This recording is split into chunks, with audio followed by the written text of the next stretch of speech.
Continuamos con la página número 45. La vida finita del cosmos es algo científicamente probado. El científico que se para aquí y dice que no sabe del origen del cosmos es por pura pereza intelectual, pues donde no llega la física, llega la metafísica. Basta ser hombre y tener sentido común para comprender que el origen finito del universo debe tener una causa adecuada fuera del mismo universo. Esta causa no es otra sino Dios. La eternidad de la materia no se puede demostrar porque es un absurdo. En efecto, la materia tiene una existencia sucesiva, es decir, con un antes y un después, es decir, medible por el tiempo.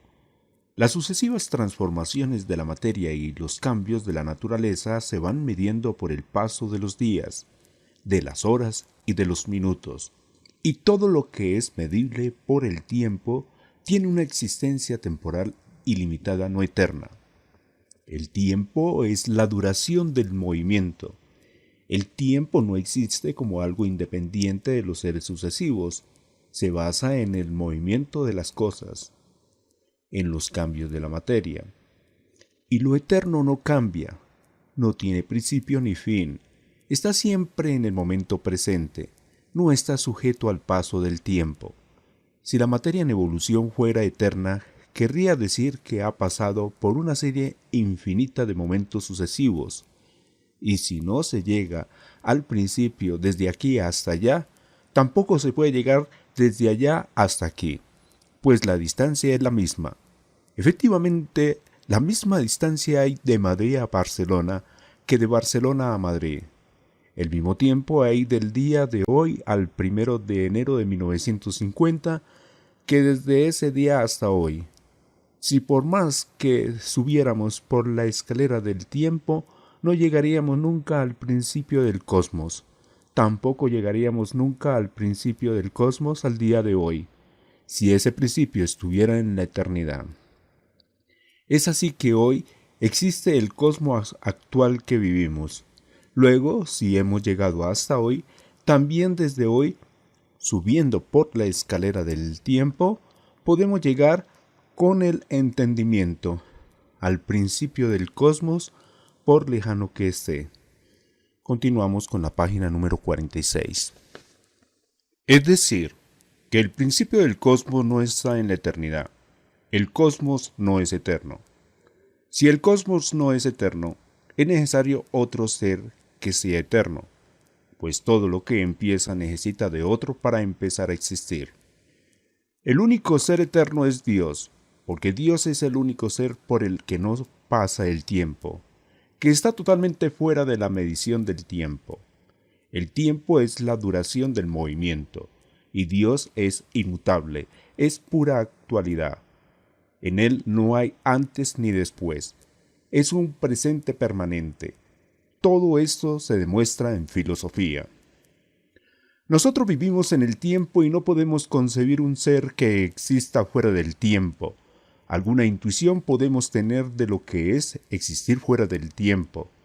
Cuanto pensamos en las esencias, por ejemplo, en la esencia del triángulo, la triangularidad, no tiene sentido preguntar cuándo empezó a existir ni cuánto tiempo lleva existiendo.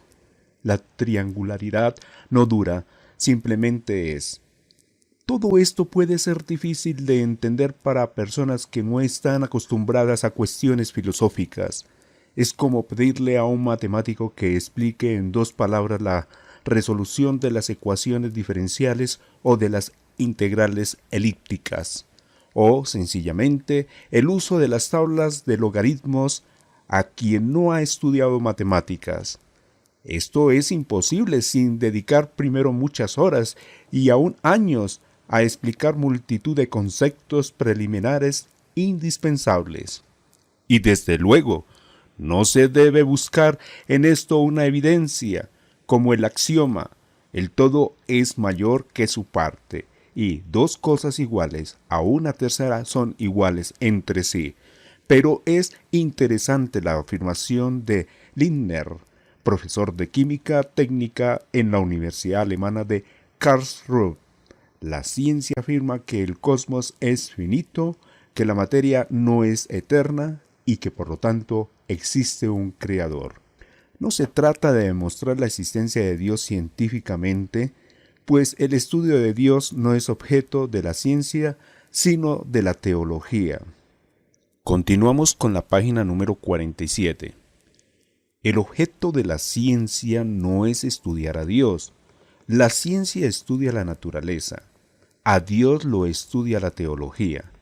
Por eso no tiene sentido buscar argumentos científicos para demostrar la existencia de Dios. La ciencia se limita a responder a cómo se realizan las cosas. El por qué y para qué es propio de la filosofía. Sin embargo, la ciencia sí nos da datos que nos hacen razonable la creencia de Dios. Esto es lo que dijo el Papa Juan Pablo II en su audiencia general del 10 de junio de 1985. Cuando se habla de pruebas de la existencia de Dios, debemos subrayar que no se trata de pruebas de orden científico experimental. Las pruebas científicas, en el sentido moderno de la palabra, valen solo para las cosas perceptibles por los sentidos, dado que solamente sobre estos pueden ejercitarse los instrumentos de la indignación y de la verificación de los que sirven la ciencia. Querer una prueba científica de la existencia de Dios significa hacer descender a Dios a las filas de los seres de nuestro mundo y por lo tanto equivocarse metodológicamente sobre lo que es Dios. La ciencia debe reconocer sus límites y su impotencia para alcanzar la existencia de Dios. No puede ni afirmar ni negar esta existencia. Pero de todo esto no debe sacarse la conclusión de que los científicos sean incapaces de hallar en sus estudios científicos motivos válidos para admitir la existencia de Dios. Si la ciencia como tal no puede alcanzar a Dios, el científico, que posee una inteligencia cuyo objeto no está limitado a las cosas sensibles, puede descubrir en el mundo las razones para afirmar un ser que lo supera. Muchos científicos han realizado este descubrimiento. Quien con espíritu abierto reflexiona sobre aquello que está implicado en la existencia del universo, no puede impedir el llegar al problema del origen. Instintivamente, cuando somos testigos de ciertos acontecimientos, nos preguntamos cuáles son las causas del mismo.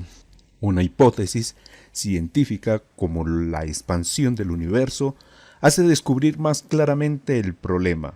Si el universo se encuentra en continua expansión, ¿no debería llegar en el tiempo hasta lo que se podría llamar el momento inicial, aquel en el que la expansión comenzó? Cualquiera que sea la teoría adoptada sobre el origen del universo, esa cuestión más fundamental no puede ser eludida. Este universo es constante movimiento, postula la existencia de una causa que, dándole el ser, le ha comunicado este movimiento y continúa alimentándolo. Continuamos con la página número 48. Sin tal causa suprema, el mundo y todo el movimiento que en él existe quedaría inexplicado e inexplicable, y nuestra inteligencia no podría quedar satisfecha. El espíritu humano pide recibir una respuesta a sus interrogantes solo admitiendo un ser que ha creado el mundo con todo su dinamismo y que continúa sosteniéndolo en su existencia. A todas estas indicaciones sobre la existencia de Dios creador, algunos oponen las virtudes de la casualidad o de los mecanismos propios de la materia. Hablar de casualidad para el universo que presenta una organización tan compleja en los elementos y un finalismo tan maravilloso en la vida significa renunciar a la búsqueda de una explicación del mundo. En realidad esto equivale a querer admitir los efectos sin causa. Se trata de una aplicación de la inteligencia humana que renunciaría así a pasar y a buscar una solución a sus problemas. En conclusión, miles de indicios empujan al hombre que se esfuerza por comprender el universo en que vive a orientar la propia mirada hacia el Creador. Las pruebas de la existencia de Dios son múltiples y convergentes. Ellas atribuyen a demostrar que la fe no mortifica a la inteligencia humana, sino que la estimula a reflexionar y le permite entender mejor todos los porqués puestos ante la observación de la realidad. Por eso las pruebas de la existencia de Dios hay que fundarlas, principalmente en el campo de la filosofía, de la metafísica. Los sentidos nos engañan, las ideas no. La luna parece más grande en el horizonte que en el cenit, y no es que haya cambiado de tamaño, pues es una bola de piedra, es un fenómeno óptico de refracción. En cambio, un razonamiento filosófico puede ser indiscutible. El efecto siempre es posterior a su causa. Un hijo nunca puede ser más viejo que su madre. La necesidad de un Dios creador se impone a la inteligencia por la contingencia de la materia. En el simple plano de las razones y de las pruebas, podríamos decir que las posibilidades de la existencia de Dios son incomparablemente mucho más grandes que las de su no existencia. Y los hombres lo adivinan así. Su ateísmo no es un ateísmo especulativo, sino un ateísmo práctico. Continuamos con la página número 49.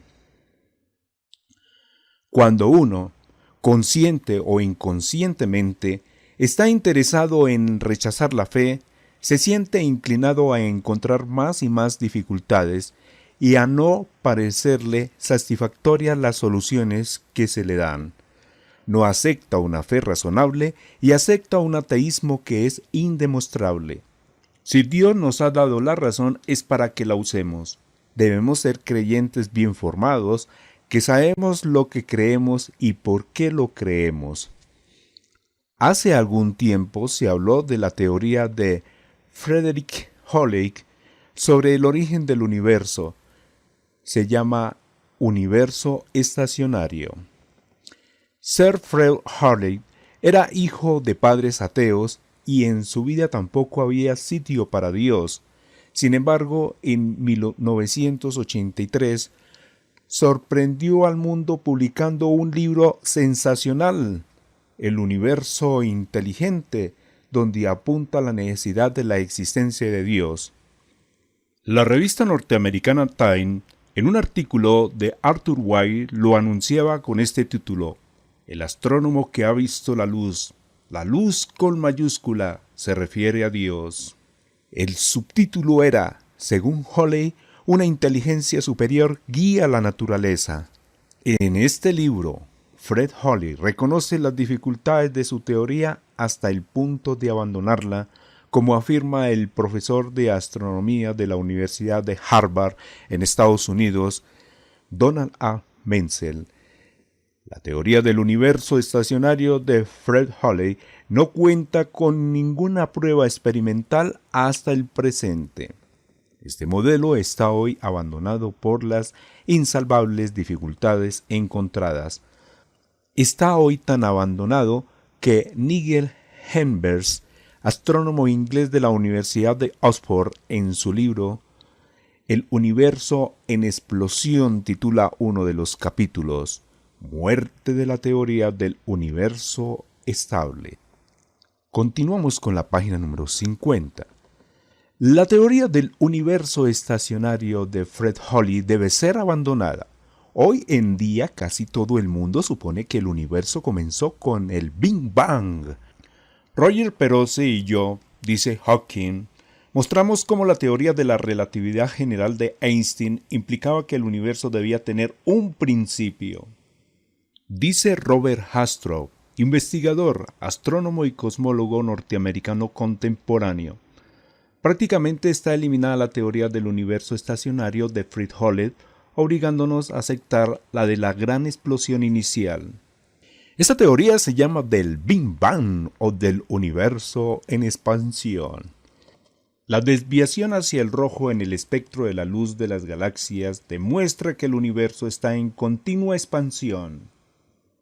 Lo mismo que cuando una locomotora se acerca pintando, el sonido sube hacia los más agudos y cuando se aleja baja hacia los más graves. Cuando una fuente de luz se acerca, la frecuencia de sus ondas se acerca al violeta y cuando se aleja disminuye la frecuencia de la onda. Es decir, hay una mayor longitud entre onda y onda y el corrimiento se produce hacia el rojo. Esta expansión de las galaxias, como la explosión de una bomba, nos lleva a pensar que estas galaxias debieron partir de un punto común. Esta teoría tiene a su favor tantos datos experimentales que hoy es aceptada, casi sin excepción, por todos los físicos y astrónomos contemporáneos. Cabe incluso hacer una especie de cuenta atrás hasta el momento en que el universo nació. Continuamos con la página número 51. La mayoría de los cosmólogos están de acuerdo en que el universo se inició con una gran explosión hace unos 15.000 millones de años. Por eso la mayoría de los astrónomos aceptan el Big Bang como lo llaman los anglosajones, es decir, la gran explosión en el comienzo del cosmos. Después del Big Bang, la radiación se condensó en partículas y estas al unirse formaron protones y neutrones que después formaron los átomos de hidrógeno, helio, etc. La teoría de que el universo nació en una gigantesca explosión o Big Bang ya no es una simple hipótesis académica, cada vez se hace más difícil prescindir de ella si se quiere dar cuenta de las propiedades fundamentales del universo como hoy se observa. El extraordinario éxito de la teoría del Big Bang está relacionado con su poder de predicción y con las brillantes confirmaciones que las observaciones han aportado a sus predicciones. La teoría del Big Bang ha adquirido categoría de ciencia. La teoría del Big Bang ha pasado de hipótesis estrafalaria a ser respetada teoría científica merecedora de la más preciada distinción para los físicos de hoy. El científico Carl Sagan afirma: nuestro universo actual tuvo, sin duda, un punto de partida. Hawking reconoce que hoy casi todo el mundo supone que el universo comenzó con el Big Bang. Esta teoría la defienden los astrofísicos más acreditados como Alan Sanders del Observatorio de Monte Palomar, California, especialista en la investigación sobre las cuásares y radiogalaxias. Chujiro Hayashi, profesor de astrofísica de la Universidad de Tokio, Japón, y Arthur Cobb, director del proyecto OAO-2 de la NASA, y Jaco Seldovich de la Academia de Ciencias de la URSS, y también por Martin Ryle, catedrático de radioastronomía en la Universidad de Cambridge y Premio Nobel de Física en 1974. El científico español que trabajó para la NASA americana, Dr. Juan Oro, dijo por Radio Nacional de España el 7 de octubre de 1983 a las 7:30 de la tarde en el despacho directo que la teoría del Big Bang es una confirmación de la creación del cosmos por Dios. Esta teoría del origen del universo es aceptada por la inmensa mayoría de la comunidad científica porque es la que mejor se ajusta a lo que se puede observar en la realidad. Los primeros indicios del Big Bang ya fueron anunciados por el célebre astrónomo Edwin Hubble. Prácticamente todos los astrónomos aceptan hoy la teoría de que el universo apareció en un instante de creación mediante la violenta explosión de una bola de fuego hace unos 15 o tal vez 20 millones de años. El universo estacionario de Halley también exige un comienzo de materia, creación. Jaco Seldovich afirma que es ineludible admitir que el universo ha tenido un comienzo. El proceso de la nada a la existencia de la materia solamente nos es posible describirlo con la palabra creación. Para que la materia comience a existir se requiere un agente no material de infinito poder, un creador. Continuamos con la página número 53. Físicos y astrónomos apuntan a la conclusión de que el universo fue creado en una inmensa explosión, Big Bang, hace unos 20 millones de años. Para hacernos una idea de lo que es todo este tiempo, si reducimos la historia del universo a un año, el nacimiento de Cristo hace 2000 años sucedería en el último minuto del último día del año. El astrónomo Philip Morrison confesaba en una intervención ante la BBC de Londres: «Me gustaría poder rechazar la teoría del Big Bang, pero tengo que rendirme a la evidencia». Precisamente el Premio Nobel de Física de 1978 se concedió a los radioastrónomos Arnold Penzias y Robert Wilson, especialistas en microondas, por haber recogido por primera vez en la historia el eco que queda de la gigantesca explosión que tuvo lugar en el comienzo de la creación del cosmos. Este descubrimiento, como tantos otros, se produjo accidentalmente mientras investigaban eliminar los ruidos que recibían en sus antenas porque les molestaban en sus transmisiones. El catedrático de Física Teórica de la Universidad de Complutense de Madrid, Dr. Alberto Galindo, califica este hallazgo como uno de los más importantes de la astrofísica del siglo XX sobre el comienzo de la creación del cosmos. Gracias a esta radiación de fondo sabemos que hubo una creación instantánea.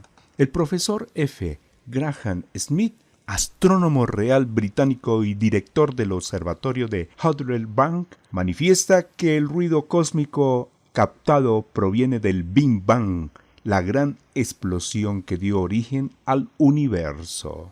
Continuamos con la página número 54.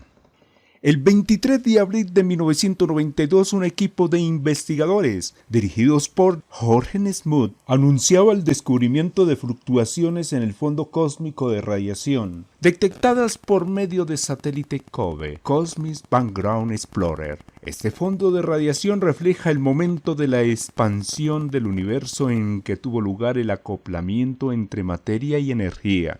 El mismo Jorge Smoot, astrofísico de la Universidad de Berkeley, California, dijo en una conferencia de prensa en la Sociedad de Físicos de Estados Unidos en Washington: «Lo que hemos hallado es una prueba del comienzo del universo. Ha sido como ver a Dios». La teoría del Big Bang es actualmente la más aceptada por los científicos para explicar el origen del cosmos, especialmente tras la presentación por parte de Jorge Smoot de unas fotografías de la explosión inicial que puede considerarse como una imagen del Big Bang. Por eso a George Smoot se le ha llamado el hombre que fotografió el nacimiento del universo con el satélite COBE. El COBE ha fotografiado con distintos colores fluctuaciones de temperaturas de irradiación situadas hace 15.000 millones de años luz. Todo esto confirma la teoría de la expansión del universo, expuesta por primera vez por el sacerdote científico belga Georges Lemaitre por los años 30 de este siglo. Según la revista científica Science, el universo sigue en expansión. Los días 26 y 27 de octubre de 1990 asistí en Madrid a un simposio de física y religión. Uno de los científicos que habló allí fue Julio A. Gonzalo, catedrático de física de la Universidad Autónoma de Madrid. Hizo esta afirmación: el Big Bang ha pasado de ser hipótesis a ser teoría científica. Continuamos con la página número 55. Las observaciones del satélite COBE indican que no hay una teoría alternativa del Big Bang sobre el origen del universo.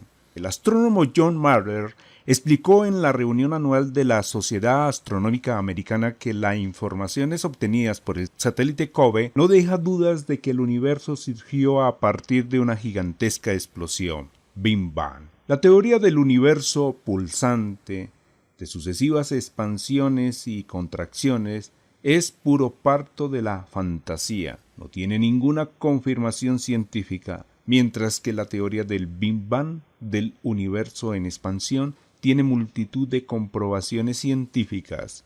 El 29 de agosto de 1985 asistí en León a una conferencia del profesor Carlos Sánchez del Río, catedrático de física de la Universidad Complutense de Madrid, y dijo: la expansión del universo está confirmada por multitud de datos científicos experimentales, pero hoy no tenemos ningún dato científico experimental para afirmar que en el cosmos después de una expansión vendrá una contracción. Que a la expansión no sucederá una contracción se puede ver siguiendo los pasos que da el catedrático de la Universidad de Roma, director del Observatorio de Armellini, que podríamos resumir diciendo: las galaxias no volverán nunca a caer hacia atrás, pues su velocidad de fuga es 3 veces mayor que la velocidad crítica. Hay procesos irreversibles. Un huevo frito jamás puede volver a ser un huevo crudo. Es físicamente sin sentido el hablar del volver al pasado. La hipótesis de que después de la expansión del cosmos vendrá una contracción ha sido descartada por los astrofísicos que han participado en la reunión de la Sociedad Americana de Astronomía celebrada en Washington en enero de 1998. Muy bien, finalizo ya con la página 55.